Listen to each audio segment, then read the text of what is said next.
terus jalan. Saya ada di daerah Cijeruk Bogor ini sesuai dengan pepatah Minang, di mana bumi dipijak, di situ langit biru, di situ saya mencari kehidupan. Nah, saya bikin Villa Arkato ini. Villa Arkato ini saya bikin tempat saya beraktivitas di sini. Saya bangun 10 tahun yang lalu Villa Arkato, tempat istirahat. Dan begitu pula Pak Lurah dari sini minta ke saya dibikinkan pasar, namanya Pasar Arkato, Cijeruk, Bogor. Pasar ini saya bangun dengan sendiri, hak milik sendiri, tidak ada hubungan dengan Pemda. Nah, dengan adanya pasar ini, masyarakat sekitar terbantu, karena Cijeruk ini belum ada pasar, makanya terbantu. Begitu pula masyarakat sekitar minta tolong dibelikan sawahnya, makanya saya beli sawah. Nah, begitu selanjutnya. Saya beli bukan harga dijatuhkan, enggak, cuman sifatnya membantu. Makanya alhamdulillah selama 10 tahun saya di Villa Arkato ini, sudah 2 hektar sawah saya membantu masyarakat sekitar. Dan juga setiap 3 bulan sekali panen, saya juga membayar zakat hasil bumi ke masyarakat sekitar. Berapa setahun? Setahun, waduh, saya nggak tahu jumlahnya gitu. Cuman ada membayar zakat. Gitu. Karena kita orang Islam, zakat itu penting sekali. Luas areal pasar dengan jumlah tokonya berapa? Pasar itu luasnya 4.000 meter, tokonya sekitar rukonya 12 ruko, kiosnya di belakang ada 64, ada meja sayur-sayurnya. Nah, situ pasar. Sekarang saya punya perusahaan yang pertama, PT Uniteda Arkato, bergerak di bidang penyewaan alat-alat berat. Jumlah unitnya 718 unit. Kalau kata orang Finlandia, rental Arkato adalah rental terbesar di Asia. Itu kata orang Finlandia. Nah, saya kenal sama Finlandia ini waktu 3 tahun yang lalu,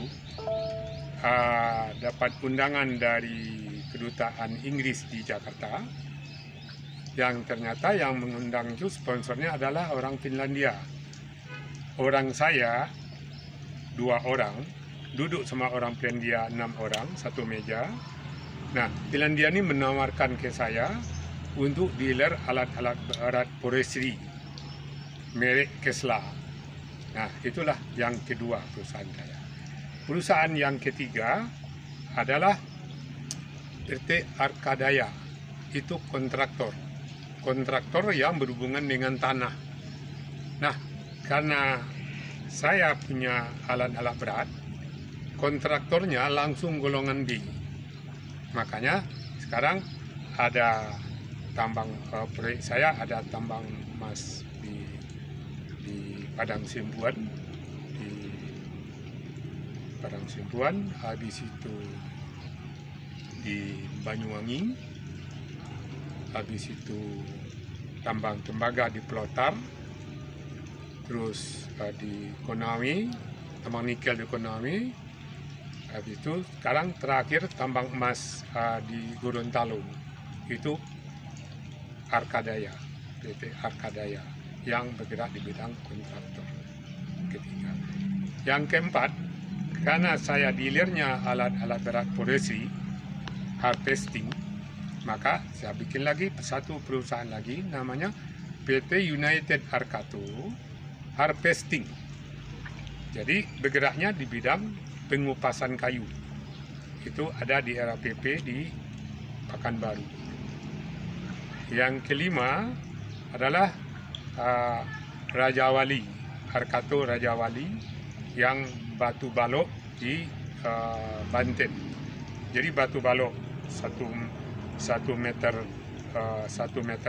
kali 1 meter kali panjangnya 5 meter, itu yang diekspor ke Cina. Itu kegiatan usaha saya.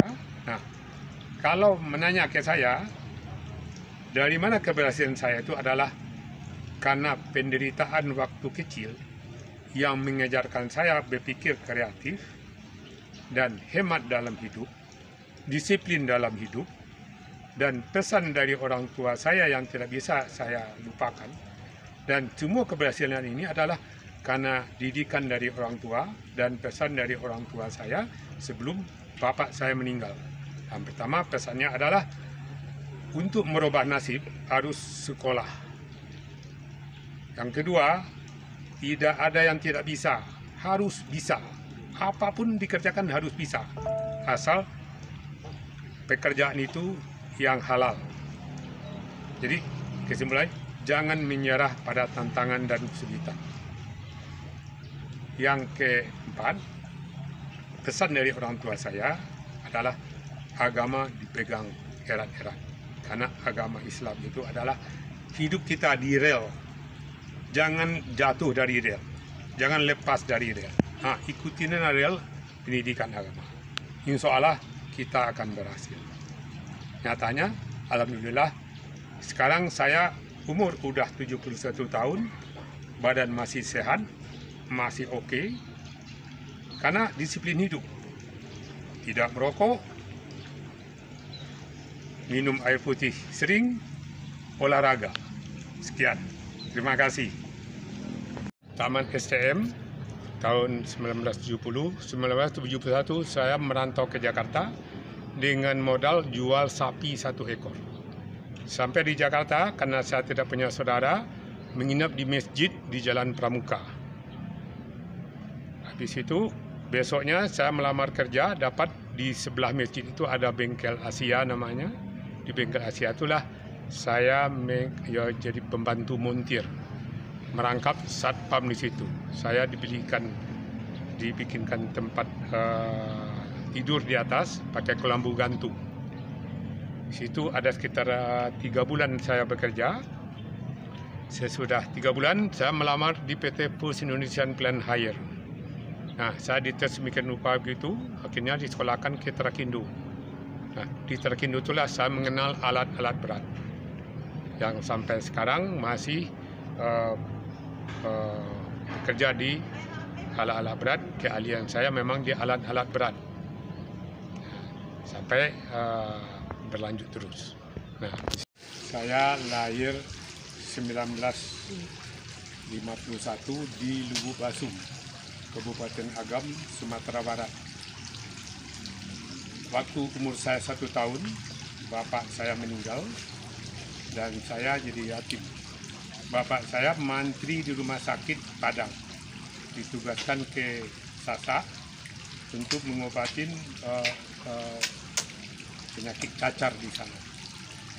Nah, di Sasak itu kebetulan ada anak kepala kampung meninggal 1 orang setelah dicacar. Jadi kepala kampung ini marah betul sama bapak saya. Akhirnya diancam bapak saya, hutang nyawa dibalas dengan nyawa. 3 hari kemudian bapak saya muntah darah, meninggal. Inilah masa sedih saya waktu kecil. Nah, sebelum bapak saya meninggal, dia pesan sama ibu saya untuk merubah nasib, anak harus disekolahi. Terus ibu saya bilang, dengan apa sekolah? Untuk makan aja belum tentu cukup. Kamu lihat, ayam aja bisa makan. Nah, begitu juga akhirnya sekolah itu adalah dengan otak dan hati. Nah, terus bapak saya berpesan, tidak ada yang tidak bisa, harus bisa. Itulah sampai sekarang yang saya coba. Begitu kira-kira ibu saya. Akhirnya saya sekolah di Bukit Tinggi, saya belajar dengan benar. Kelas 5 di SD, saya masuk ujian kelas 6. Nah, kelas 6 saya tamat, lulus ujian. Saya nyambung ST1 Bukit Tinggi, tamat ST1, masuk STM Bukit Tinggi. STM Bukit Tinggi saya tamat tahun 1970. 71 saya ke Jakarta. Muhammad Haji Kasmir. lupa ulang-ulang lagi. Oke Pak Haji. Nama saya Haji Muhammad Kasmir. Saya tamat STM di Bukit Tinggi tahun 1970. Terus merantau ke Jakarta, kerja di PT Pos Indonesia Plant Hire dari helper operator, mekanik. Terus akhirnya tahun 1990 berhenti kerja, punya perusahaan sendiri di rental alat-alat berat, namanya PT United Arkato. Arkato itu Arto Army nama istri, Kato Kasmir nama saya. Jadi bersusah payah saya membesarkan perusahaan ini dengan pengalaman kerja. Akhirnya perusahaan ini tetap berlanjut. Nah, pas saya di umur 60, perusahaan ini saya serahkan sama anak-anak, saya menjadi penasehat. Akhirnya didirikanlah PT United Arkato, Arkadaya, yang bergerak di bidang kontraktor. Terus habis itu Arkadia bergerak di bidang dealer alat-alat berat forestry dari Finlandia. Yang ketiga, kontraktor pengupasan kayu, namanya PT United Arkato, pengupasan kayu. United Arkato harvesting. Nah, begitu kira-kira. Nah, saya ini semuanya dari bawah. Itu ada berapa menit.